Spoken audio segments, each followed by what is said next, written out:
અંતર્ગત શહેરના વિવિધ સ્થળોએ એલઈડી સ્ક્રીન લગાડવામાં આવશે તેનું મેયરના વરદ હસ્તે ખાતમુહૂર્ત કરવામાં આવ્યું।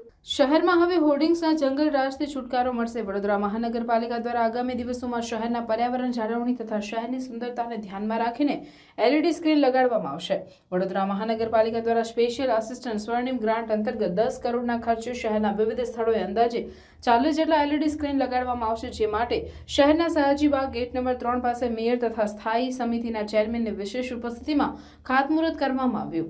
આ એલઈડી સ્ક્રીનનું ઇન્ફ્રાસ્ટ્રક્ચર મજબૂત હશે।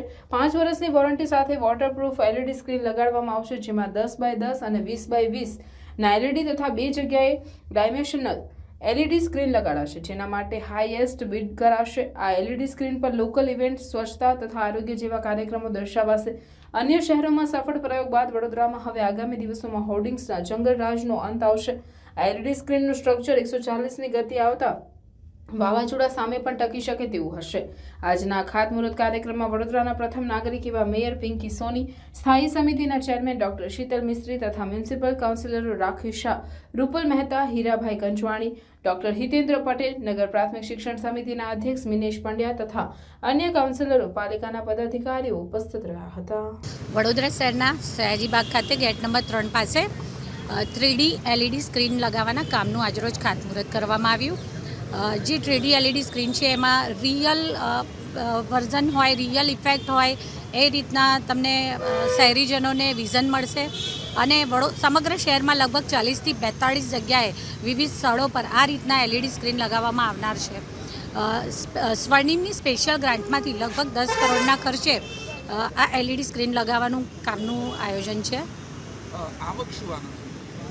ભવિષ્યમાં આ એલઈડી સ્ક્રીનમાં જ્યારે લોકો બેનરો લગાવતા હોઈએ છીએ ત્યારે આપણે પર્યાવરણની પણ ચિંતા કરતા હોઈએ છીએ અને સતત બેનરોના કારણે કદાચ ક્યાંક ને ક્યાંક શહેરમાં પણ થોડું એ રીતનું આપણને વધારે પડતા બેનરો છે એ રીતનું કોઈક ને કોઈક એ થતું હોય છે। ત્યારે આ એલઈડી સ્ક્રીન શહેરીજનો પણ પોતાના કોઈ પણ આવનાર કાર્યક્રમો અથવા પોતાના બિઝનેસ માટે કરીને જે બેનર્સ લગાવતા હોય છે, તો ભવિષ્યમાં આ એલઈડી સ્ક્રીનમાં પણ એમના બેનર્સ માટેની પણ સુવિધા આપવામાં આવશે, જેથી કરી અને વડોદરા શહેરના પર્યાવરણ અને એની સુંદરતા અકબંધ રાખીને પણ નાગરિકો પોતાની જાહેરાત કરવી કે પછી પોતાના આગામી આવનાર કાર્યક્રમો માટે નાગરિકોને સૂચન, માહિતી પ્રચાર કરવો હોય તો એમાં પણ ભવિષ્યમાં ઉપયોગમાં લઈ શકાશે।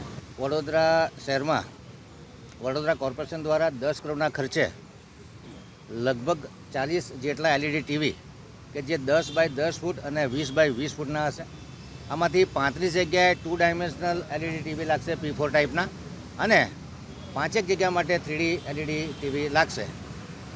વડોદરા શહેર ટેકનોલોજીનો ઉપયોગ કરી અને લોકો જોડે કોમ્યુનિકેશન કરવા માટે, લોકો જન આંદોલનમાં સહભાગી બને અને એડવર્ટાઇઝિંગ ખૂબ આકર્ષક રીતે થાય એ દિશામાં વડોદરા કોર્પોરેશન દ્વારા પ્રયાસ કરવામાં આવ્યો છે।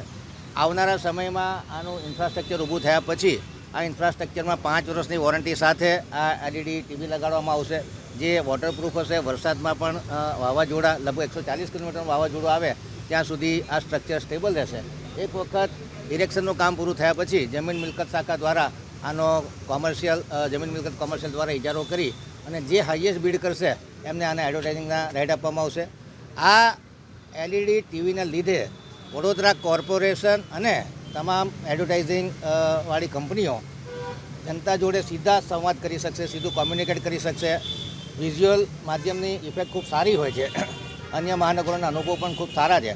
ખાસ કરીને લોકલ ઇવેન્ટોના લાઈવ પ્રસારણ, મેં કીધું એમ કે કોઈ પ્રોગ્રામ હોય અને જન આંદોલનમાં પરિવર્તિત કરવું છે, સ્વચ્છતાના કાર્યક્રમ હોય, આરોગ્યને લગતા કાર્યક્રમ હોય, વેલનેસને લગતા કાર્યક્રમ હોય તથા કોમર્શિયલ એડવર્ટાઇઝમેન્ટ, આ તમામ વસ્તુઓ આ એલઈડી ટીવીના માધ્યમથી થશે।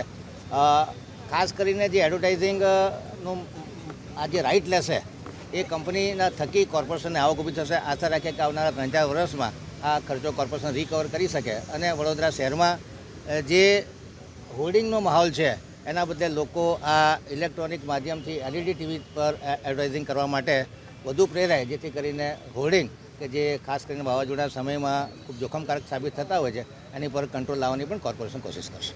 સમાચારોની અવનવી અપડેટ્સ માટે જોતા રહો સેક્યુલર ગુજરાત ન્યૂઝ।